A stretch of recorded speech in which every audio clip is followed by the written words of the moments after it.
কেন তুমি প্রশ্ন করো উপভিনদেশী? আমরা পাহাড়ি না বাঙালি, আমরা নই কোনো উপজাতি, নই বাঙালি। কে বলেছে আমরা বাঙালি? কে বলেছে উপজাতি? কে বলেছে মোদের নেই কোনো সংস্কৃতি? আমি অবাক, আমি নির্বাক। কে তুমি ভিনদেশী? কারোর অধিকার হরণে কে দিয়েছে তোমায় শক্তি?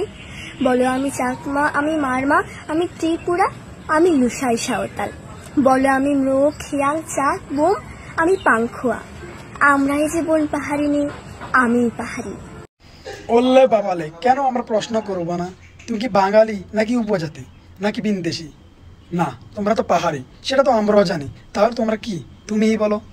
হ্যাঁ, তোমাদের নিজস্ব সংস্কৃতি থাকতে পারে, সেটা তোমাদের ব্যাপার, কিন্তু তোমরা তো বাঙালি, বাংলাদেশি, তাই না? তোমাদের আইডি কার্ডে আছে যে বাংলাদেশি। তাহলে কেন তোমরা বলো তোমরা আদিবাসী? কেন এত মিথ্যা কথা বলো তোমরা? আসলে তো তোমরা বাঙালি না, বাংলাদেশিও না, তোমরা আদিবাসীও না, তোমরা অন্য রাষ্ট্র থেকে এসে বাংলাদেশে থাকো। যেমনটা আমরা এমেরাতে এসে চাকরি করে, এখানে প্রতিদিন করে তাদেরকে ট্যাক্স দিতে হয়, আর আমরা এখানে চাকরি করি। আমরাও তোমাদের মতো তাহলে কি আদিবাসী? না।